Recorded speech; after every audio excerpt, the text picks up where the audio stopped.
muna tayo. Gusto ko, cafe latte. Ako, chocolate tea. Uy, ako, chamomile. Ako, cafe mocha. Ako, americano.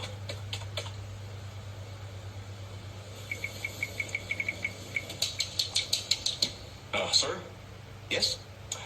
Si Chief, cafe latte. Si Kim, chocolate tea. Si Nam, chamomile tea. Si Choi, cafe mocha. Ako naman, cafe americano. Hindi mo ba narinig? Ako, milk tea na lang. Stephanie na. Uy, sir. Excuse me. Salamat sa tea. Di ba baguhan ka? Hello? Kasi, Lucy, alam mo. Excuse me. Okay lang. Saan ka pupunta? Sandali. Ay, pambihira.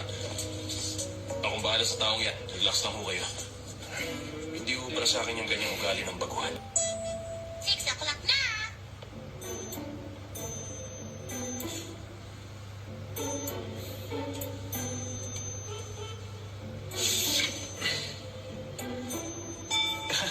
Six o'clock na.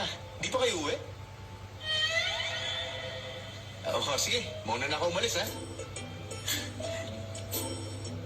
Ano yan? Uuwi ka na? Yes, sir. Ay, sandali. Halika nga muna. Kahapon ko pa ito gustong sabihin. Nagtitipi lang ako sa'yo. Teka, akong bahala. Ako.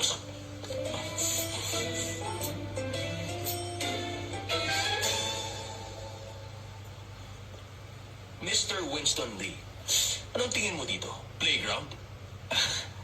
Wala nang gagawin, eh. Tapos na yung trabaho ko. Hanggat hindi umuwi ang seniors mo, wala kang karapatang umalis. Hindi ko gusto yung ugali mo, ha? Yung wallpaper pa sa desktop mo, pinalitan mo ng picture na artista. Kasi, sir, girlfriend ko si Steffi. Ano ka mo? Girlfriend mo si Stevie Chon? Asawa ko naman si Nam Joo Kim. Hindi mo ba naisip na lahat ng mga tao dito, ang wallpaper, related sa mga trabaho nila? Yung iba naman mga family picture. Ginagawa nila yung inspirasyon para magkaroon ng saysayang paghahanap buhay nila. Ang gusto kong attitude sa work, I will fight, I will do my best. Ganun mo ba? Ayoko makakita ng tatamad-tamad.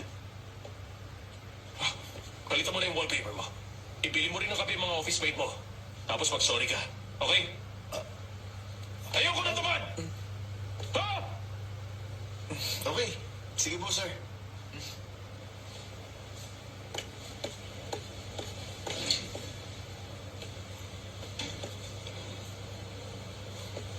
Ayoko na tamad!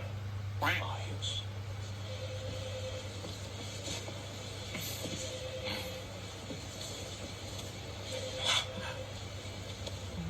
Oh, bakit? Chief yan. Nasa siya? Bumili ng coffee? Narinig niyo? Na-scare mo na ako tuloy siya. Bakit mo pa ginawa yun? Yung wallpaper niya, bigla niyang naisip na palitan ng family picture nila. Okay, ako nabutos nun eh. Ayan, sir. Bakit nandito si chairman sa family picture niya? Ito yung executive director natin eh. Nandito rin. Ano sa paningin mo? Si Winston Lee, anak pala ni chairman. At kapatid ng executive director. Rika, kanina ba, nung kausap ko siya, nagmukha akong nagwawala. Uy, sir. Sir. Ito na po yung coffee niyo. Sir. Pasensya na po kayo sa ginawa ko, ha. Tatanda ko yung sinabi niyo. Hintayin ko muna matapos kayo bago mo.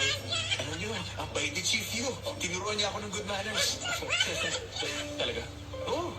Oo, guys, kayo. May tatapusin pa ba kayo? Ha? Wala na ako, sir. Ikaw, tapos na ako, sir. Kanina pa. Dapat lang. Oo. Kailangan matapos ang trabaho during business hours. Diba? Umuwi na lang tayo lahat. Sige. Tara. Salamat.